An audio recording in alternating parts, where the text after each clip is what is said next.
Hey, this is my new power station and it is really tiny.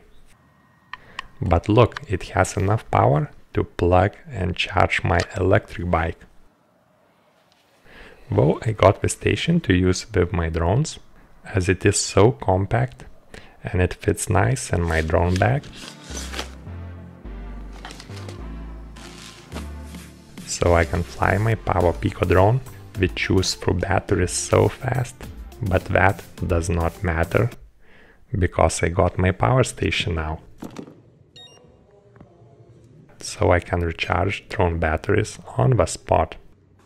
The power station can recharge over 50 of these tiny batteries, so I will never even make close to so many flights in a one day. But that is good, because I have still power left for my LED lights. Power station comes with a tiny 150 watts inverter to match.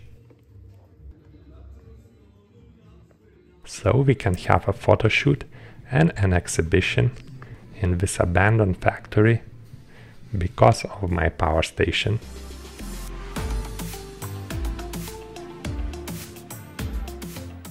I like to charge my VR and drone stuff at home too.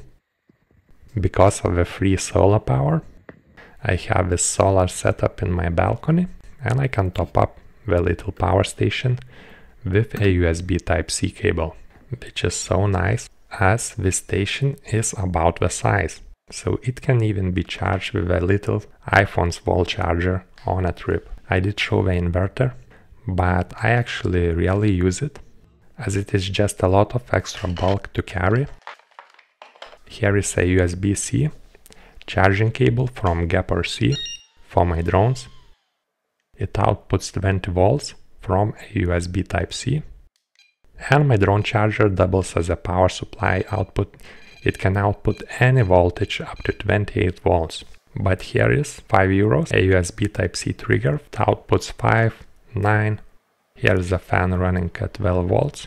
And all my LED lights run at 12 or 15 volts. Again, no inverter or power brick needed now. I have two lights, so I will just plug a car USB Type-C adapter. And now I can power two LED lights with two USB ports. So yeah, I love my new tiny power station. It is half the size of the smallest one I had. And again, I just don't need to always carry a power inverter or wireless phone charger, so making a modular power station is genius.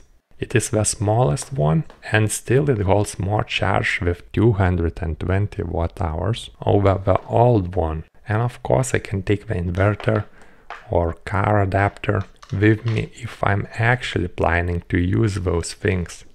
So thanks for watching, check all links in the description and see the video about the bigger Yosea power station I have been using from the last year.